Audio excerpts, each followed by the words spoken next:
Waspadai permainan mafia, Arab Saudi dikabarkan kong kali kong dengan Lebanon untuk menciderai pemain inti timnas di laga besok, sampai kebayaran fantastis jika berhasil. Netizen, hati-hati, kita udah kehilangan oleh Romaini, jangan sampai kehilangan pemain lagi. Resmi turun ke U23, Marcelino Ferdinand akan melawan Korsel tanggal 9 nanti di Gelora Delta Sidoarjo, bantu Hoki Caraka di lini depan sampai ke laga hidup mati bagi timnas U23. Netizen, gue setuju banget Lino di U23 aja.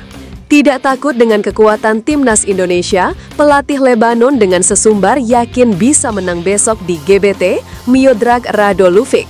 Qatar aja kami sikat kemarin boy. Simak informasi selengkapnya sebagai berikut.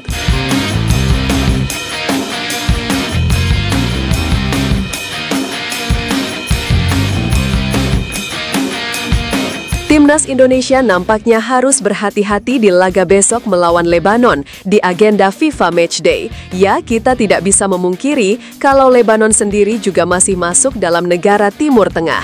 Tim yang selalu memberikan kita pelajaran, pekerjaan dan rasa jengkel luar biasa. Mulai dari dikerjain oleh Bahrain tahun lalu di Rifah, dan juga Arab Saudi yang Qatar sebelum-sebelumnya yang mendapatkan keuntungan dari wasit saat bertemu dengan Indonesia di Piala Asia U23 tahun lalu juga. Walaupun secara track record belakangan ini, negara kita cukup dominan melawan tim tank, sebut saja membantai Jordan, mengalahkan Saudi sekali dan imbang sekali, lalu menang juga atas Bahrain kemarin, namun negara Timur Tengah tetaplah negara Timur Tengah, negara yang punya segudang ambisi dalam dunia sepak bola. Kalau kita di sini melakukan akselerasi percepatan dan penambahan kekuatan tim dengan mencari pemain keturunan, kalau di sana lain dan beda cerita. Di sana banyakkan main fulus dan berani bayar wasit. Sebenarnya ini bukan rahasia umum lagi, karena sudah banyak yang curiga dari awal, udah kelihatan jelas aroma settingannya dan juga sogokannya. Kalau kalian masih ingat wasit botak sialan Ahmad Al-Kaf bulan Oktober lalu di Stadion Rifah Bahrain, di sana kalian pasti sadar seberapa bobroknya Federasi AFC dan negara tim tank. Pertandingan yang saat itu sejatinya sudah harus berakhir, malah ditunggu sampai menit ke-99 sampai Bahrain mencetak gol. Disitulah seluruh masyarakat Indo murka, marah dan kesal, bahkan Bahrain habis diserang netizen Indo. Dari sana juga, ketegangan Indonesia dengan negara Timur Tengah dalam sepak bola semakin memanas. Karena biasanya yang jadi rival timnas hanya Malaysia dan Vietnam, tiba-tiba jadi negara Timur Tengah. Nah, di bulan Oktober nanti, Indonesia juga akan melakoni round 4 melawan negara Timur Tengah, walaupun kita mengesampingkan Irak karena dinilai memang bukan tim tank. Karena Arab Saudi yang akan kembali menjadi lawan Indo bulan depan tentu akan jadi tantangan berat. Tapi sebelum itu, Indonesia masih harus menghadapi timnas Lebanon besok hari di FIFA Matchday dan disinyalir banyak orang sudah melakukan kong kali kong dengan Saudi. Yaps, banyak yang skeptis dan takut sekali kalau laga besok akan jadi mara bahaya bagi para pemain timnas kita, terutama para pemain inti yang sangat diandalkan. Kita sudah kehilangan oleh Romaini sejak Juli lalu, tentu kita tidak ingin kembali kehilangan satu pemain penting di laga besok karena cedera atau sengaja diciderai.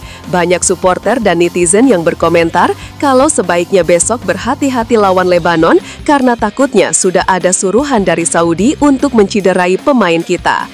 Ada juga yang menyebut agar starting besok juga sama seperti kemarin dan pemain inti hanya bermain di babak kedua saja. Karena bukan apa ya kan, mana tahu sudah ada bayaran besar dari Saudi untuk sengaja menghantam kaki Calvin Verdong, Kevin Dix atau Miliano Jonathans. Sebaiknya lawan Lebanon hati-hati, Patrick Kluivert harus mempersiapkan matang siapa saja yang dimainkan dan jangan sampai ada yang cedera. Negara Timur Tengah ini licik, bisa aja mereka kerjasama, tulis akun Sahroni AJG.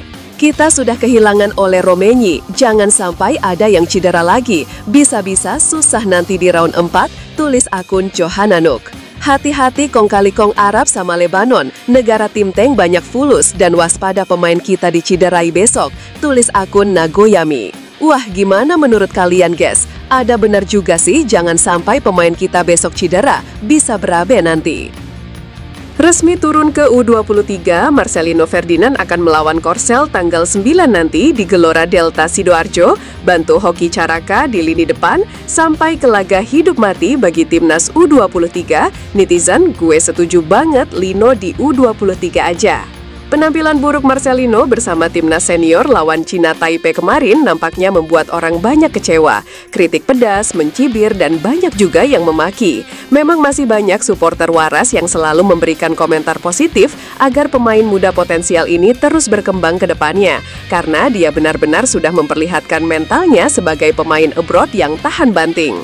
Di sisi lain, banyak juga yang meminta agar Marcelino sebaiknya turun saja dulu ke tim U23 karena tenaganya sangat diperlukan di sana. Selain mendapatkan menit bermain, di U23 juga memang butuh sosok pemain tengah yang bisa mengobrak-abrik lini pertahanan lawan, apalagi di penentuan lawan Korsel tanggal 9 September nanti. Timnas U23 sendiri semalam berhasil mengalahkan Makau dengan skor telak 5-0, sekaligus membuka harapan pasukan Gerald Vandenberg lolos ke Piala Asia U23 tahun depan. Walaupun rasanya sangat sulit, namun dengan tambahan amunisi rasanya memang bisa saja terjadi. Di laga melawan Korsel tentu bukan laga yang mudah. Tim kita saja hanya bisa imbang lawan Laos, sedangkan Korsel kemarin baru saja membantai Laos 7-0 tanpa balas. Apalagi pemain kita sekarang juga angin-anginan, kadang main muter-muter dan bongkar lini pertahanan Laos sangat sulit. Di laga melawan Korsel lusa hari, jika saja ada tambahan pemain seperti Marcelino, Mauro Zylstra, tentu semua bisa saja berubah peluangnya. Tapi kalau gak ada tambahan pemain, ya gak tahu sih, tinggal ucapin goodbye Piala Asia U23. Soalnya kalau sampai kalah bakal gak ada peluang sama sekali. Bahkan misal Indonesia seri pun, lawan Korsel belum tentu Indonesia bisa keluar sebagai runner-up terbaik. Sehingga tidak ada opsi lain kecuali menang dan menang. Kalau sampai kalah, udah diam aja di rumah nonton tahun depan, haha. Sindrom rasa bintang, lempar aja ke U23, tulis akun Diki. Marcel ditukar dengan Struik di U23 saja, tulis akun Suharto Harto. Wah, gimana pendapat kalian guys? Setuju gak Marcelino diturunin aja ke timnas U23 dulu? Tidak takut dengan kekuatan timnas Indonesia. Pelatih Lebanon dengan sesumbar, yakin bisa menang besok di GBT. Miodrag Radulovic, Qatar aja kami sikat kemarin boy. Pelatih Lebanon nampaknya tidak menatap laga melawan Indonesia besok sebagai laga yang menyeramkan, karena dia sendiri merasa meskipun Indonesia dihuni banyak pemain diaspora Eropa, tapi pola permainannya belum cair. Ditambah lagi, Lebanon memang baru saja mempermalukan timnas Qatar di kandang sendiri bulan lalu. Ya, Lebanon berhasil menang 0-1 saat itu di laga yang bertajuk persahabatan. Di atas kertas secara market value dan isi pemain, jelas Indonesia berada di atas Lebanon saat ini. Walaupun secara rank FIFA, Lebanon memang sedikit lebih baik dari Indo, yaitu berada di 112, sedangkan Indonesia berada di posisi 118.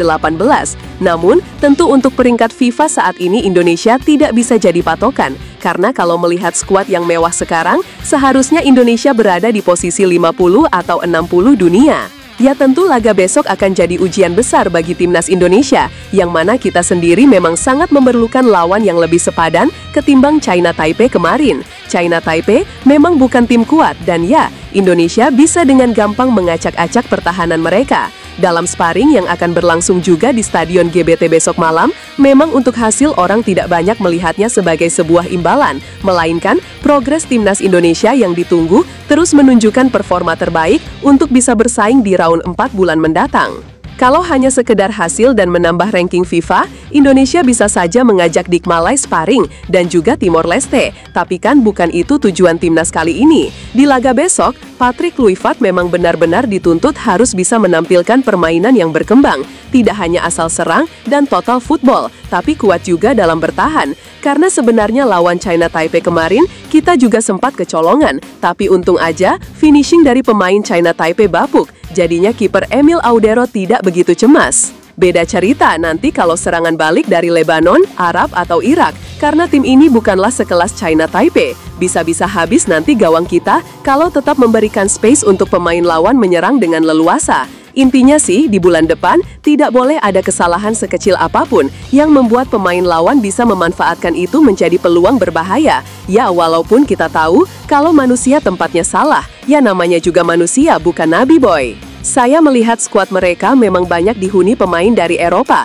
dan ada yang bermain di Bundesliga. Tentu saya akan respek dengan mereka, dan menganggap pertandingan besok adalah pertandingan mendebarkan, ucap Miodrag Radulovic. Tapi kami datang ke sini tidak untuk rasa takut. Modal kemenangan lawan Qatar, tentu percaya diri kami sangat tinggi untuk kembali bisa menang dari Indonesia. Tapi ya mari kita lihat besok apa yang terjadi di sana, tutupnya. Wah, gimana pendapat kalian guys? Optimis gak besok King Indo bisa menang lawan Lebanon? Dan kira-kira berapa prediksi skor kalian untuk laga besok? Jangan lupa tinggalkan komentar kalian di bawah ya.